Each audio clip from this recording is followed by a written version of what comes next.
Hello students. In today's lecture we are going to see the macros and how to define the macros.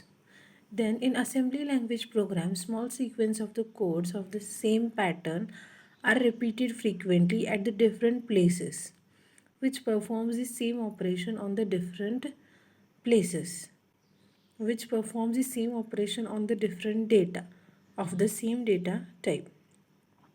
म्हणजे आपण assembly language प्रोग्राममध्ये जर बघितलं तर थोडं असं जे पॅटर्न्स आहेत म्हणजे आपण कोड आहे थोडा तो काय करतो आपण रिपीटेडली काय करतो यूज करतो आहे वेगवेगळ्या ठिकाणी आणि तो जो कोड आहे तो सेम ऑपरेशन परफॉर्म करतो आहे ते वेगवेगळ्या ठिकाणी पण डेटा जो असेल तो मे बी डिफरंट असेल पण त्याचं ऑपरेशन जे होणार आहे ते काय असणार आहे सेम असणार आहे. मग असे जे रिपीटेड कोड्स आहेत हे तर ते काय करतोय आपण सेपरेटली लिहितो आणि त्याला ॲज अ मॅक्रो असं म्हणतोय. Such a repeated code can be written separately as a macro. When an assembler encounters a macro name later in the source code, the block of code associated with the macro name is substituted or expanded at that point of call, known as a macro expansion.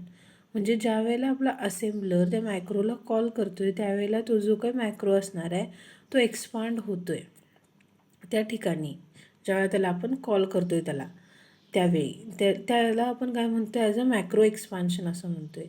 Hence, macro is called as an open subroutine.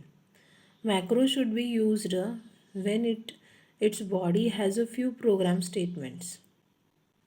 Otherwise, the machine code of the program will be large on account of the same code being repeated in the position where macros are used.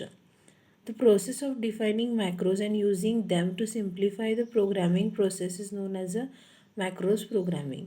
जे काय आपली process आहे macro define करायची आणि त्यामुळं काय होते आपला जो काही प्रोग्राम असतो मेन प्रोग्राम तो सिम्प्लिफाय होतो आहे कारण आपल्याला तो जो कोड आहे जो रिपीटेडली लागणार आहे तो परत परत लिहायला लागत नाही.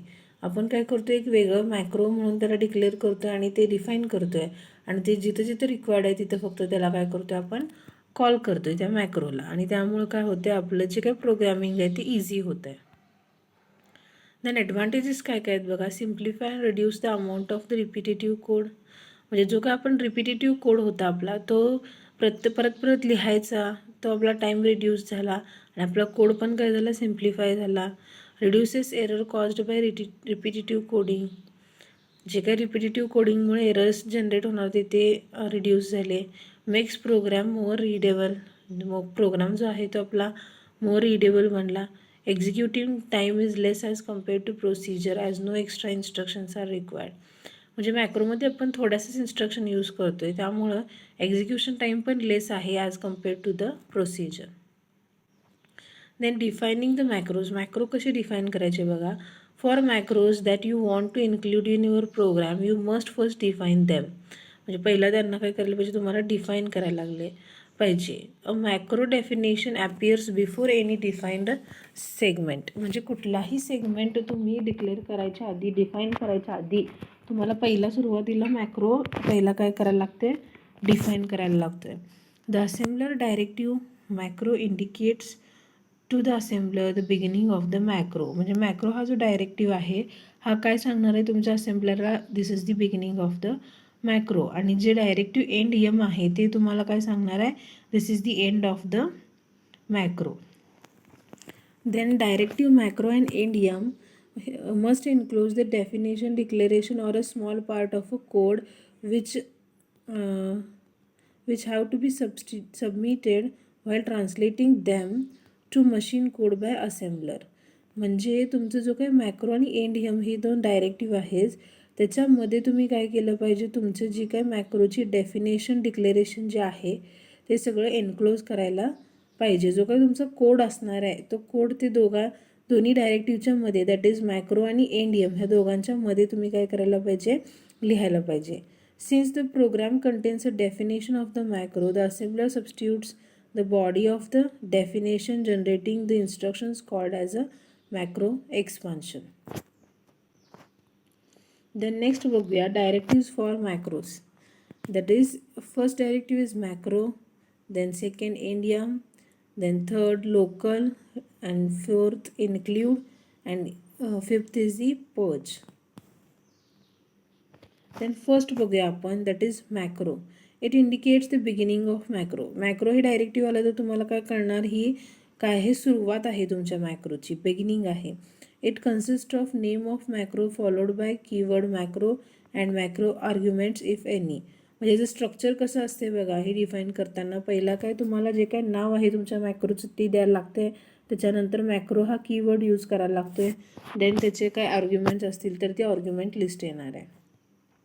The directive macro and endium must include the definition, declaration or a part of the code. आता जो काही तुमचा कोड असणार आहे तो मॅक्रोचा, तो तुमचा कोड मॅक्रो आणि एंडियम ह्या दोघांच्या मध्ये काय केला पाहिजे, एन्क्लोज केला पाहिजे. Okay. Then next general format. आत्ताच मी सांगितलं तुम्हाला, फर्स्ट काय मॅक्रो नेम, देन मॅक्रो हा कीवर्ड, देन आर्ग्युमेंट्स जर असतील तर ते आर्ग्युमेंट्स. देन एक्झाम्पल जर तुम्ही बघितला, डिस्प मॅक्रो मेसेज, म्हणजे डिस्प हे काय झालं, नाव झालं तुमच्या मॅक्रोचं. देन मॅक्रो हा कीवर्ड झाला. देन मेसेज हे काय तुमचं आर्ग्युमेंट आहे. मग तो त्याच्यामध्ये जो काही तुम्हाला कोड लिहायचा आहे डिस्प्ले करण्यासाठी, तो कोड सगळा इथे लिहिलेला आहे. आणि लास्टचं जर स्टेटमेंट बघितलं तर तुम्ही एंडियम, म्हणजे तुम्ही मॅक्रो आणि एंडियम ह्या दोघांच्या मध्ये तुमचा कोड एन्क्लोज केला आणि एंडियम काय दाखवणार आहे तुम्हाला, this is the end of the macro. Then a macro mentioned in this example whose name is disp can be called by writing macro name along with its argument if any in the program whenever it is required, that is number of times. म्हणजे जे काही तुमचं macro आपण इथं mention केलं आहे ते जर आपल्याला कॉल करायचं झालं डिस्प्ले हे मॅक्रो, तर आपण काय करणार, त्या मॅक्रोचं नेम आणि त्याच्यामध्ये जे काय आर्ग्युमेंट्स आहेत ते आर्ग्युमेंट्स ते यूज करून आपण काय करू शकतो, त्याला कॉल करू शकतो in a number of times in a program. Then macro definition are called as a open subroutine. म्हणजे मॅक्रो डेफिनेशनला तुम्ही ॲज अ ओपन सबरूटीनसुद्धा म्हणू शकताय. Macro gets expanded if it is called. म्हणजे जर आपण मॅक्रोला कॉल केलं तर ते काय होते, एक्सपांड होते. Then the concept of macro illustrated below. Dot data message 1 DB welcome to computer department ही स्ट्रिंग तिथं दिलेली आहे त्याला. देन मेसेज 2 जो आहे तो hardware laboratory. Then dot code display message 1 display message 2. म्हणजे हे जो आहे डिस्प, आता जो मगाशी आपण डिक्लेअर केला मॅक्रो डेफिनेशन दिली त्याची, तो काय करणार, ॲज इट इज इथं कॉल होणार आणि जो काही डिस्प्ले फंक्शन आहे ते परफॉर्म होणार. म्हणजे आपल्याला मेसेज 1 आणि मेसेज 2साठी जो काही डिस्प्लेचा कोड लिहायला लागणार होता रिपिटेटिव्हली, तो काय झाला, अवॉइड झाला. आणि आपण काय केलं, त्याला एक वेगळं सब रुटीन लिहून त्याला फक्त इथं कॉल केला. आणि ह्यामुळं काय होते, आपला ग्रेट अमाऊंट ऑफ टाईम काय होते, सेव्ह होते. आणि आपण जे काय परत रिपीटेडली कोड लिहिणार होतो ते पण आपल्याला लिहायला लागत नाही. लक्षात येते. Then next directive is the ENDM, that is end of the macro. It informs the assembler the end of the macro. The directive macro and endium must enclose the definition, declaration or a small part of the code which have to be substituted at the invocation of the macro. म्हणजे जे एंडियम आहे ते काय करते, ते सांगते आपल्याला की this is the end of the macro. आणि मॅक्रो आणि एंडियम हे जे डायरेक्टिव्ह आहे त्या दोघांच्या मध्ये आपण जो काय आपला कोड आहे, सब रुटीन आहे, ते काय केलं पाहिजे, एन्क्लोज केलं पाहिजे. द जनरल फॉर्मॅट कसं आहे तुमचा, सगळ्यात शेवटी तुमच्या मॅक्रोच्या एंडियम हा कीवर्ड फक्त यूज करायचा. देन इथे एक्झाम्पल दिलं आहे बघा, मग असंच एक्झाम्पल आहे. डिस्प्ले हा कीवर्ड झाला. देन मॅक्रो हे नाही सॉरी डिस्प्ले हे नेम ऑफ द मॅक्रो झालं. मॅक्रो हा कीवर्ड झाला. देन मेसेज जर हे काय झालं, आर्ग्युमेंट झालं. मग नंबर ऑफ इन्स्ट्रक्शन्स येणार त्याच्यामध्ये, तो प्रोग्राम कोड तुमचा येणार. त्याच्यानंतर सगळ्यात शेवटची जी इन्स्ट्रक्शन जर तुम्ही बघितली, दिस इज दी एंडियम, हे काय दाखवणार आहे तुम्हाला, this is the end of the macro. Then next बघा local. Some macros requires that you define data atom instruction labels within the macro definition. म्हणजे काही मॅक्रोजमध्ये काय रिक्वायर्ड असते की जे काही तुमचे डेटा ॲटम्स आहेत, लेबल्स आहेत, ते आपण विदिन द मॅक्रो काय करतोय, डिफाईन करतोय. If you use the macro more than once in the same program and the assembler defines the data item or a label for each occurrence. म्हणजे तुम्ही जर एखादा मॅक्रो तुमच्या सेम प्रोग्राममध्ये use करत असाल तर तुमचे जे काही डेटा आयटम्स आहेत, लेबल्स आहेत, ते प्रत्येक ऑकरन्सला तुम्हाला काय होणार, तिथं कॉल होणार आहेत. आणि त्यामुळं काय होते, डुप्लिकेट नेम वूड म्हणजे डबल वेळा ते जे नाव येते त्यामुळं काय होते, एरर मेसेज जनरेट करते तुमचा असेंबलर. आणि ते आपल्याला जर ओव्हरकम करायचं झालं, to ensure that each generated name is a unique, code the local directive immediately after the macro statement even before comments. म्हणजे तुम्हाला काय करायला लागते, लोकल हे डायरेक्टिव्ह यूज केला तुम्ही तर तो जो एरर मेसेज आहे तो एरर मेसेज जनरेट होणार नाही आहे. मग ते एक्झाम्पल आपण बघूया कसं ते करायचं, लोकल कसं म्हणजे त्याला डिक्लेअर करायचं. जनरल फॉर्मॅट कसं आहे, लोकल डमी 1 डमी 2 म्हणजे जे काही रिपीटेटिव्हली आपण यूज केलेलं आहे व्हेरिएबल्स वगैरे ते. Then macro to reverse the given string, str reverse macro string 1 string 2 आणि काउंट. देन लोकल अप हे जे आपण लेबल यूज केलं आहे त्याला लोकल डिक्लेअर केलेलं आहे. नेक्स्ट जे आहे त्याला पण लोकल डिक्लेअर केले, एक्झिटला पण लोकल डिक्लेअर केले. Then push AX, push SI आणि पुश DI. जे काही AXचे कंटेंट, SIचे कंटेंट आणि DIचे आहेत ते आपण मूव्ह केले on the stack. Then move SI comma offset string 1. First string 1चा जो काय ऑफसेट व्हॅल्यू आहे ती SIमध्ये लोड केली. देन मूव्ह AL कॉमा ब्रॅकेटमध्ये SIनं पॉईंट केलेले कंटेंट्स ALमध्ये घेतले, ते आपण कम्पेअर केलं टू द डॉलर सिम्बॉल, म्हणजे ते एंड आहे का हे चेक केलं. आणि जर ती इक्वल असेल तर एक्झिट करणार आणि इक्वल नसेल तर काय करणार, इन्क्रीमेंट SI, इन्क्रीमेंट काउंट आणि जम्प टू नेक्स्ट. मग हे जे आहेत ना, मूव्ह आता नेक्स्ट म्हणा, अप म्हणा, हे जे लेबल्स आहेत, आपण जर मेन प्रोग्राममध्ये 2 वेळा हे सबरूटीन जर कॉल केला असलं मॅक्रो तर काय होणार, त्यावेळेला तिथं ते एरर मेसेज होणार, त्याला कुठं जम्प व्हायचं आहे कुठे एक्झिट व्हायचं आहे हे कळणार नाही आहे. मग त्यामुळं काय केलं आहे बघा, आपण लोकल डिक्लेअर केले अपला, नेक्स्टला, एक्झिटला. लक्षात आलं आहे. Then move DI comma offset string 2. Then decrement SI, move AL comma SI. SIचे कंटेंट ALला मूव्ह केले, SIनं पॉईंट केले contents. Then AL comma move DI comma AL, increment DI, decrement करायचा काउंट. जर तो 0 नसेल तर अप 1ला जायचं, जर 0 असेल तर चेक करायचं.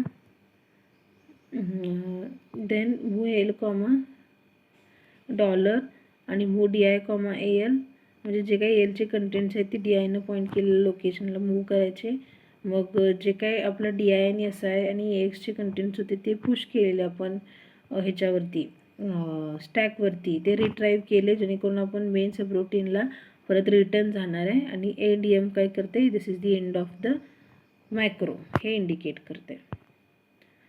If you use the above macro more than once in the same program, the duplicate label name that is up, exit and next will cause the assembler to generate an error message. म्हणजे जे काय up, exit आणि next हे जे काय आपण labels use केलेत ते लेबल्स काय करणार आहेत, एरर मेसेज जनरेट करणार आहेत. आणि ते अवॉइड करण्यासाठी आपण जे काही यूज केलेले व्हेरिएबल्स आहेत त्याला ॲज अ लोकल म्हणून काय करायचं, डिक्लेअर करायचं.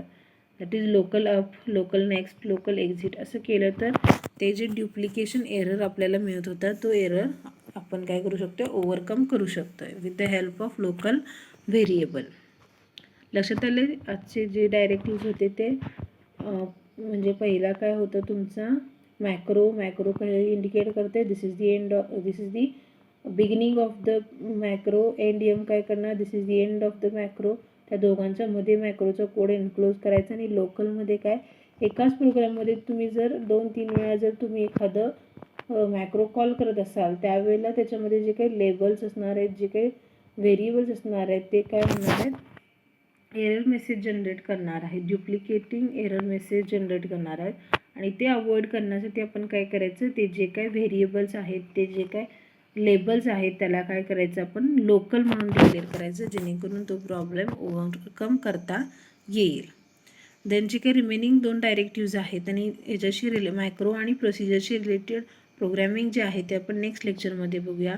Then today we will stop here. Thank you.